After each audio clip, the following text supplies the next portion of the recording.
finally, on the last day, an opportunity literally just fell into our lap. We were going for a deer that was about a quarter of a mile away that we saw bedded up in some rocks, and Pete just happened to catch a little bit of movement down into our right on like a grassy slope, and there sat this beautiful velvet buck down there in the bushes, and he was actually feeding and kind of moving his head around, and that presented probably the best stalking opportunity that I have ever had. Well, that big buck finally settled down and bedded in behind some small, short green bushes, and he did exactly what I wanted him to do. He faced away, the wind was right, but the bad thing was there wasn't any cover between the deer and where we were standing. So Pete felt like it would be better to take the cameraman and him and stay up top and shoot down on me while I stalked in on that deer by myself. Obviously, less hunters, less movement, and a better chance to get close to the deer. I started down through that little scrub grass with my socks on, and the whole time I'm just praying that deer doesn't stand up and turn around, because I got no cover. And finally, once I got down about 40 yards, I started to get in behind one lone tree that was between that deer and myself, and it kind of gave me just a little bit more confidence and a little bit of shield to where I felt like I could get in on the deer. And the closer I got, the more my heart started pounding, and I could see the tips even with my bow cam. I could see the tips of his antlers turning those big velvet antlers, and I thought, you know what? It's payback time for all the hard work. I'm going to get a shot at the sucker.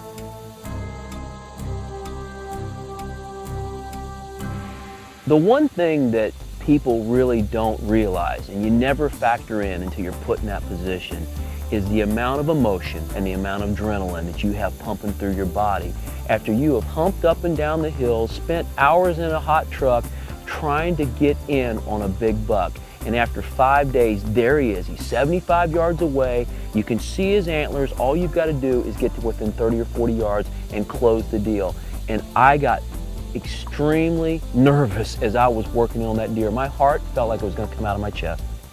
I was finally able to close the gap to about 40 yards. And I got into a bad position to where the elevation that I was at was going to allow me to shoot over those green branches if he stood up. That little green bush wouldn't be in my way from where I was at, but I was still 40 yards away. That's a pretty long shot. But if I would have gotten any lower, I wouldn't have had the shot when he stood up. I'd have been completely screened out by the brush. So, you know, I was in one of those positions where you're darned if you do and you're darned if you don't. I chose to take the high ground and take the 40-yard shot. And I figured after the last 2 or 3 stalks I'd been in on, I'm going to be in for one of those 2-hour waits. Well, this deer really surprised me. I got set up on both knees. I had good elevation, got my arrow knocked, had my bow cam running, and I was just settling in when all of a sudden I saw the deer's antlers start to shake. And Pete told me a lot of times right before they get up, they'll kind of turn their antlers, they'll kind of twist them. And man, I'm thinking, okay, it's going to happen. And boy, he shook his antlers and boom, there he stands up. And I was a little bit lower than I thought, and I just didn't have a shot there initially. Well, it seemed like forever. This deer stands up and he's rubbing his face and he's eating bushes, and he turns around and he gives me the back shot. And I've still not really got a good shot until he finally wheeled around and started to feed out and up the hill. And I said, okay, it's game time. This is my golden opportunity.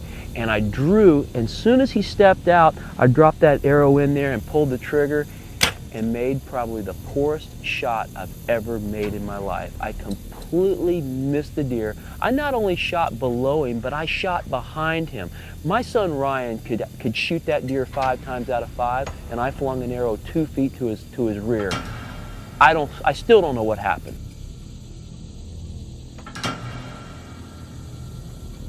When I saw that arrow sail behind that deer, number one, I couldn't believe my eyes. It was like, how did I do that? I didn't even have time to analyze it. I just was like drained, you know, the air just comes out of you. And I just kind of sank back on the bank, and I just, you know, I was just devastated. I really was. I knew it was like the last day of my hunt, and I probably wasn't going to get another good opportunity.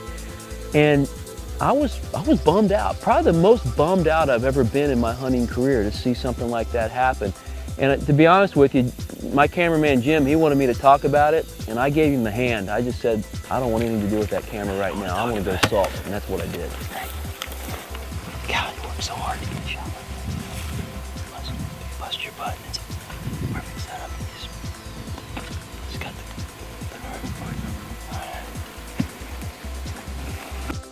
One of the things that impressed me most about Pete Doobie and his operation was that in the archery season, the early season, he has a selected few guides that are bow hunters that he allows to take out his hunters.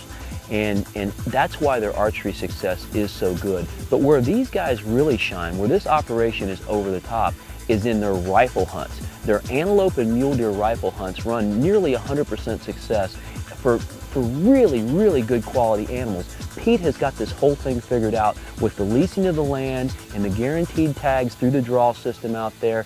It's a pretty impressive deal. You know, as you've seen all week, we've got some big deer, but we don't consider ourselves a true trophy outfitter.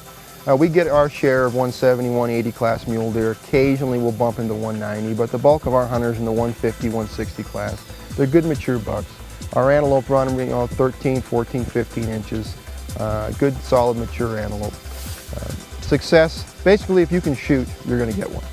Everybody has multiple opportunities. Everybody asks me, well, if I get my deer, if I get my antelope. It's not a question of if, it's just when.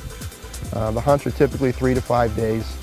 We'll hunt all 5 days if you want. If you're looking for a certain deer or a certain antelope, that's fine with us. Once you're done that, we take you prairie dogging, upland game birds, trout fishing, coyote hunting, sightseeing, whatever you want to do. It's a full package type hunt. So, you know, what we're trying to do is just provide a good quality service for everybody to find good animals, see lots of deer, see lots of antelope, have lots of opportunities, and maybe get that big one. You know, I'm always talking about expanding your hunting horizons, trying new things. And after spending a week in Wyoming hunting those big mule deer with Pete Doobie at Bear Track Outfitters, I realized that I'm hooked and I will be back. I have got a score to settle. There's one of those big deer still waiting on that mountain for me, and I promise you I'm going to go back for more. I'm Joe Thomas. Catch me next week on Steele's Reel in the Outdoors.